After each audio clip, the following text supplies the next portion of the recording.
Hello lovely mama. Welcome back to Bump to Baby Guide. I almost didn't make this video. Not because it's not important. Because it's too important. Too personal. Too close to home. When I had my first baby, my partner and I almost didn't make it. We loved each other. We wanted this baby. We were supposed to be happy. But those first months, we were strangers sharing a house and a baby. We fought about everything. We stopped talking. We stopped touching. We stopped being US. And I felt so alone. Because everyone talks about the baby.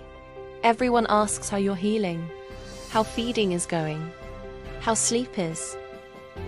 Nobody asks how your relationship is surviving. Today we're talking about that. The thing nobody asks. Postpartum relationships. How they change. Why they struggle, and how to find your way back to each other when you're both running on empty. If you're fighting more than you ever have, if you feel like roommates instead of lovers, if you're wondering if you'll ever feel connected again, this video is for you. First, let's understand why this happens. Because it's not because you're failing. Reason 1. You're both running on empty. Sleep deprivation is literally a form of torture. Your patience is gone. Your emotional regulation is gone. Your ability to communicate kindly, also gone. You're not yourself. Your partner isn't themselves. And you're both trying to navigate this with zero reserves. Reason 2. Your attention has shifted. Before baby, you were each other's priority. You had time, energy, focus for each other. Now, there's this tiny human who needs constant attention. You're looking at each other less. You're checking in less. You're just surviving. This is not a failure. This is a season. But it hurts. Reason 3. Roles have changed. You're not just partners anymore. You're also parents. And you might have different ideas about what that means. Who does what? Who wakes up at night? Who handles the crying? Who manages the mental load of appointments and diapers and scheduling? These conversations happen in the trenches at 3 a.m. when you're both exhausted. That's a recipe for conflict. Reason 4. Hormones. If you gave birth, your body is going through a chemical earthquake.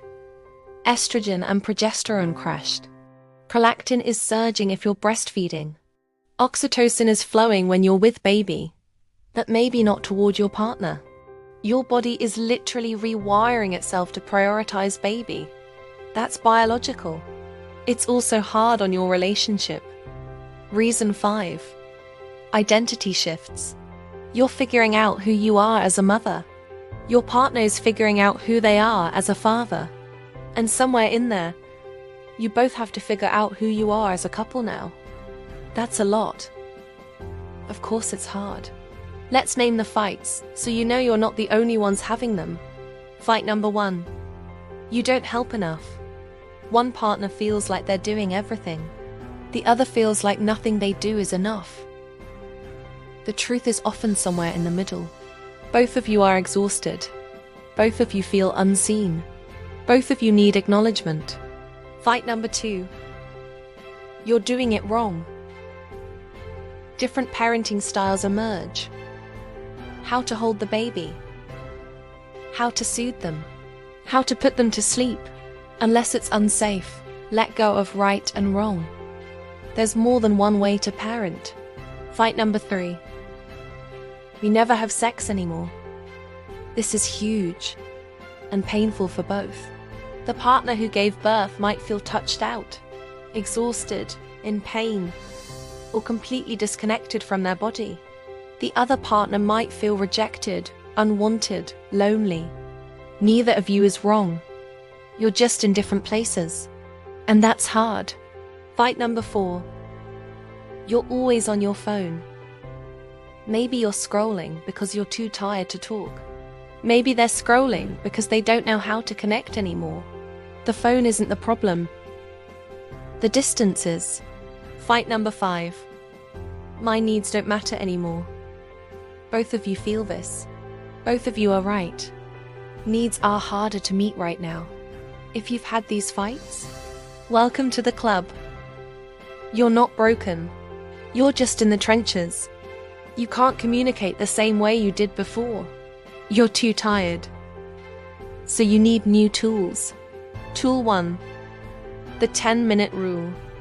When you're both home and baby is settled, set a timer for 10 minutes. No phones. No TV. Just talk. About anything. Not just baby. Start small. How are you really? What's one hard thing about today? What's one good thing? Tool 2. Assume good intent. When your partner says something that hurts, pause. They're exhausted too. They probably didn't mean it the way it sounded. This doesn't excuse everything, but it prevents unnecessary fights. Tool 3. Use I feel statements. Instead of, you never help at night. Try, I feel so alone during night wakes. I really need support. Instead of, you're always on your phone. Try, I miss connecting with you. Can we put phones away for 20 minutes? I feel statements don't accuse. They invite. Tool 4. Schedule hard conversations. If you need to talk about something serious, don't do it at midnight when you're both exhausted. Say, this is important. Can we talk tomorrow afternoon when we're both more human? Tool 5. Check in. Don't check out. When you feel distance, lean in. Ask a question. Touch their hand. Acknowledge the hard. Connection doesn't have to be hours of deep conversation. Sometimes it's just, I see you. I'm here. We're in this together. Okay, let's talk about sex. Because everyone's thinking it. If you gave birth, your body has been through trauma. Even a smooth birth is traumatic for your body. Physical realities. You might still be bleeding, up to 6 weeks. You might have stitches healing. You might be exhausted beyond belief. You might be touched out from holding baby all day. Hormones can lower libido, especially if breastfeeding. Most doctors recommend waiting 6 weeks before intercourse. But cleared doesn't mean ready. You might need more time. That's normal. Emotional realities. You might not feel sexy. You might not recognize your body. You might feel guilty for not wanting sex. You might miss intimacy but not know how to ask. If you're the partner who didn't give birth, here's what you need to understand. This is not about you. Her body has been through something enormous. Her hormones are chaos. She is touched out, exhausted, and might not feel like herself. Pushing for sex will backfire. Patience, gentleness, and non-sexual touch will build trust. Non-sexual intimacy. Holding hands, hugs without expectation. Back rubs just because. Sitting close while watching TV. Saying, I love you, and meaning it. Intimacy isn't just sex. It's feeling seen, touched, and loved. Start there. When you're ready. Go slow. Use lubricant. Hormones change everything. Communicate during and after. Stop if it hurts or doesn't feel right. Try again another time. Your sex life will come back. It might look different. It might take time, but you'll find your way back to each other. This is where many couples break. The mental load. It's not just about who does what.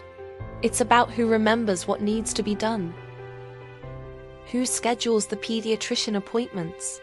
Who tracks diaper supply? Who remembers when baby needs vaccines? Who plans the meals? If one person is carrying the mental load, resentment builds. Even if the other person helps. How to divide more fairly. 1. Write it all down. Make a list of everything that needs to happen. Night wakes, diaper changes, feeding, burping, settling, laundry, meals, cleaning, appointments, groceries. 2. Divide by preference and capacity.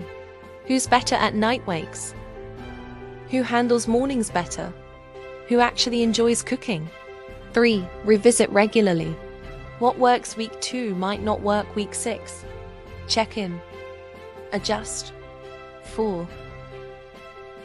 Acknowledge each other's contributions. Nothing fuels resentment like feeling unseen.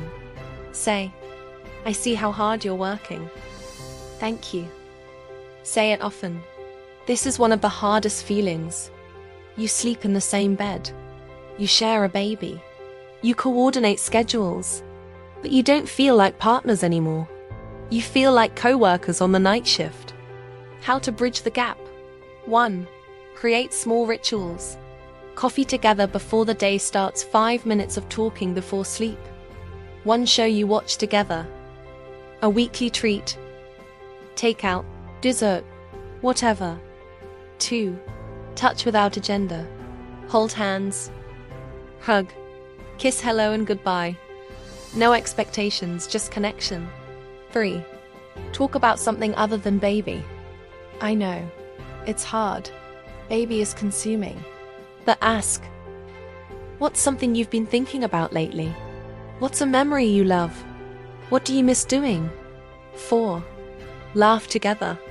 Watch something funny. Send memes. Remember that you used to have fun. The roommate phase is common. It's also temporary. You'll find your way back. Practical strategies to keep your connection alive. 1. Prioritize sleep. This sounds counterintuitive. But when you're both exhausted, everything is harder. Take shifts. Ask for help. Protect each other's sleep when possible. 2. Get outside together. Even 15 minutes with the baby. Fresh air changes everything. 3. Lower expectations. Date nights might not happen for a while. Grand gestures are unrealistic. Survival mode connection looks like 10 minutes of real conversation. A hug that lasts longer than usual. I love you, said with meaning. 4. Give grace. To yourself. To your partner. You're both doing your best with what you have. 5. Remember, you're on the same team. It doesn't always feel that way, but you are. The baby isn't the enemy. The exhaustion isn't permanent. You're both fighting for the same thing. A family. A life. Each other. Some struggles need more than tips and tricks. Consider counseling if you're fighting constantly with no resolution. You feel completely disconnected. You're avoiding each other. You've thought about leaving, there's contempt, name-calling, or cruelty. One of you is struggling with PPD, PPA. You just feel stuck. Therapy is not failure. It's a tool. It's saying, this matters enough to work on. Resources. Individual therapy for PPD, PPA, couples counseling. Many do virtual now. Postpartum Support International has referrals apps like BetterHelp, TalkSpace if there's abuse. If there's physical violence, emotional abuse, or controlling behavior, that's different. That's not relationship struggle. That's danger. National Domestic Violence Hotline. 1-800-799-7233. Here's what I need you to hear. The first year with a baby is hard on relationships. Not because you're wrong for each other. Because you're both being stretched in ways you've never been stretched. You're sleep deprived. You're touched out. You're carrying mental and physical loads you've never carried. You're trying to be parents and partners and humans with no roadmap. If you're struggling, you're not alone. If you're fighting, you're not broken. If you feel distant, you can find your way back. The couple you were before baby still exists. They're just buried under diapers and exhaustion and love for a tiny human. They'll emerge again. Be patient. Be kind. Be on the same team. If this video helped you feel less alone, 1. Like this video so other struggling couples find it. 2. Subscribe to Bump to Baby Guide for honest relationship and parenting content. 3. Comment below. Tag your partner and tell them one thing you appreciate, even if it's small, even if today was hard. Until then, lovely parents, you're in the trenches together. You're on the same team, and you will find your way back to each other. See you tomorrow.